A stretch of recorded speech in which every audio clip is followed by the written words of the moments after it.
Hello, everyone. My name is Jeff Phillips, and I'm a doctoral student at East Tennessee State University. I appreciate you taking the time to watch my video. I would like to apologize up front. I have a pretty nasty head cold, so we'll see how this goes. Today, I'm going to talk about Chapter 11, Budgeting Academic Space, from the Integrated Resource and Budget Planning presentation. This particular case was written by Watson Harris from Middle Tennessee State University. Today, I'm going to discuss why this topic matters to you, provide an introduction to the case, identify space budgeting considerations, briefly discuss institutional culture and space policies, talk about the things that influence space budgeting, and describe how Middle Tennessee State University does space budgeting and allocation, and then conclude with a few takeaways. With that, let's get started. By this point, you may be asking yourself, why is this of significance to me? Why do I care about space allocation on a college campus? I've gone to school for years, and there's always been a classroom, a seat, and there was never a problem. This is just something that happens on college campuses. Well, Watson Harris makes the argument that you need to care because space equals money, and lots of it. In fact, it's the second largest expense behind employee salary, and is something that has to be right-sized. I found three situations where space allocation can become very complicated, and those three are growth, decline, and competition. For growth, I want to discuss the University of Texas at San Antonio and the University of Illinois at Chicago. Last year, San Antonio was crowned the fastest growing U.S. city, and enrollment growth at the University of Texas and at San Antonio mirrors that trend. In 2001, the school had a total of 4 buildings, but today the campus has exploded with new buildings everywhere and many more planned in the foreseeable future. There's an urban village with housing, retail, and dining spaces. There's a new student success center and a new laboratory large enough to simulate an earthquake. Chicago is the third largest city in the United States and continues to attract college students while other Illinois schools have declining enrollment. The University of Illinois at Chicago is experiencing a similar trend to what we see at the University of Texas at San Antonio. Their enrollment has grown by 24% over the last 5 years. In these two examples, there's a shortage of space, and the growth will obviously affect the budgeting process. For decline, I'm going to discuss a change in demographics. Even if a university has space, they need students to fill that space. So what if you build all these new buildings, including classrooms and dormitories, and nobody comes to fill that space? Well, you're still going to have to pay for it. Growing institutions need to take care not to get too big, since a dip in students is probably coming. It seems that during the financial crisis in the 2000s, the national fertility rate took a tumble, and there will be a nationwide drop in student enrollment, and they expect that to happen in the 2020s. And as we've alluded to, excess capacity is not good. Finally, there's new competition that traditional colleges have not faced in the past. New competition is coming from online programs from schools like Southern New Hampshire, Purdue, and Maryland. These programs are enrolling numerous students, and those students will not be coming to your school to use your already purchased space. This case study provides insight and identifies the space budgeting processes used by administrators to allocate space. This study discusses Harris's administrative experiences with Middle Tennessee State University and their processes. And space budgeting involves allocating existing and future space to a function and a user.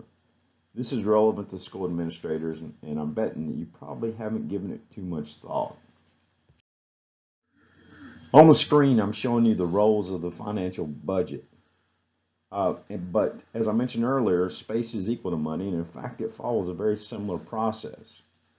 If you're looking at roles of space allocation, it is a mechanism for setting priorities. It's an institutional plan of action. It's an institutional contract. It's a control mechanism. It requires risk management. It does communicate priorities and culture, and there's certainly a political component to space. Now, to really manage space, you need to have a plan. Well, there isn't a separate space strategic plan sitting on the shelf. Space information is scattered throughout various institutional documents, including mission and vision statements, policies, and master plans. Embedded in these plans are the implied priorities for space. Every school will be different. Some will have space for outdoor activities, athletic departments, research, medical programs, niche programs, and anything else that matters to the school. Facility and campus master plans formally reflect these implied priorities and communicate the institution's approach to space decisions. This is important because space plays a critical role in student choice and retention, faculty and staff recruitment and retention, and the ability to compete for grants and other external funding. People work, live, and learn in these spaces, so that does matter a lot. And of course, there's also a very political component for the school. Where the space is, how big it is, what it's next to, and who controls the usage all matter. And you'll probably need a formal process to manage this important task. As you can use your formal process until the allocation of space doesn't follow that stated policy. If a program brings a lot of prestige to the school, it may be showcased. Political strength of the parties involved all matter, and in this case, Harris talks about how the Association of Advanced Collegiate Schools of Business are a powerful accrediting body that wants nice facilities. Donors influence space also. If they're given money, sometimes they get a vote. Grants affect a lot too. Some grants come with minimum space restrictions, and your school will have to comply. Space provides insight into the institution's culture. There's an old saying that says something like this: show me your budget and I'll tell you what your priorities are. Well, that is certainly applicable here. And we've talked some already about the first three bullets, but I want to talk about the last bullet on this slide. MTSU departments traditionally have been autonomous and territorial, with all classrooms allocated to specific academic departments. Department chairs have restricted their classrooms to use by their department only. And this was a problem at MTSU, and they set out to change it. And to change this culture, they had to change really their budgeting process. So what they did is they set up shared space, and then the university accepted the responsibility to fund it. And when the university took back ownership, they allocated the funds to operate and maintain it, and eventually the culture did change. As you already know, academic space is comprised of offices, research spaces, labs, and classrooms. The demands and usage changes all the time, but someone has to pay for the operations and maintenance. Some space is free to the user, but it's really not to the university. Some space comes with usage charges per square foot, and the department is billed for that. Some space is self-funded, so the usage fees are covered by the revenue that the space generates. Some space is paid for by grants. And finally, some space cost is covered using a market solution model, which establishes a price per each space, including operating and maintenance cost. There's more of a shared process where no one really owns the space, but everyone pays a little. But the downside is because no one owns it, departments don't want to invest more money to fix it.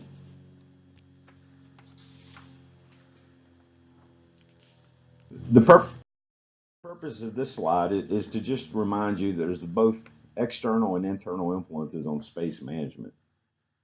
Externally, the states are paying for less, and some capital projects and maintenances are being postponed or deferred. And a lot of schools use grant funding to cover costs. Well, grant money comes with a condition, and those conditions affect space requirements. In regard to internal influences, space costs money. Academic programs fluctuate, so our plans have to be constantly adjusted. Space shortage is bad, but so is excess capacity. So we have to maintain some kind of balance.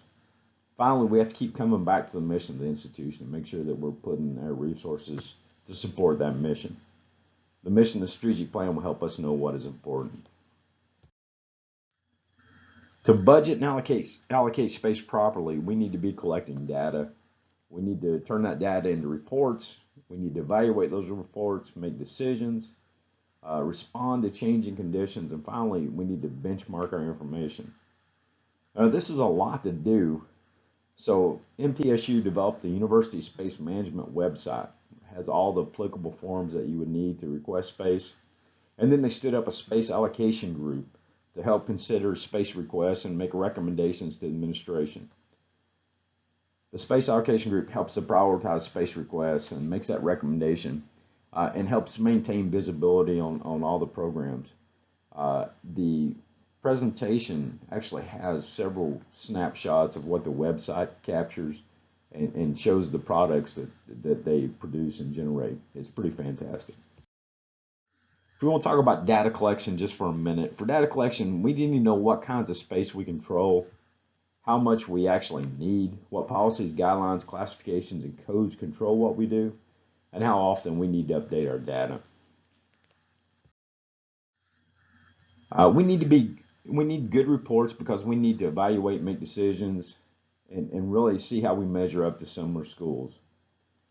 Reports must be transparent, web accessible, and in a flexible format that all levels of the institution can understand and manipulate. Enrollment and utilization reports really help us identify shortages and excess capacity. And as you remember, both of those things are bad. Finally, we'll use these reports to inform future decisions, such as developing requirements for new capital projects, relocating an academic department, allocating vacated spaces, identifying space available for emergencies and sudden needs, evaluating priorities for spending on renovation, repair, and replacement funds, and determining space for conversion to other purposes. Benchmarking is also important to any school. It allows us to compare ourselves to similar organizations in areas like schedule, performance, cost, and even revenues. The key to this is selecting the right organization for benchmarking purposes. It wouldn't really mean very much if ETSU used Tusculum University and the University of Michigan as their benchmarks. MTSU would probably be a better comparison. In closing, I'd just like to remind you that space does equal money. Space guidance is in multiple documents, so sometimes you have to look for it. There's a lot of things influencing space management, and that includes prestige, politics, donors, grants, culture, missions, strategic goals, students, growth, decline, and budget. Good space management is just like anything else. It requires good data collection, reporting, evaluating, making good decisions, and benchmarking. And MTSU's use of University Space Management website and space allocation group is worth consideration. These are the references I used for this analysis. Thanks again for watching my video, and have a great day.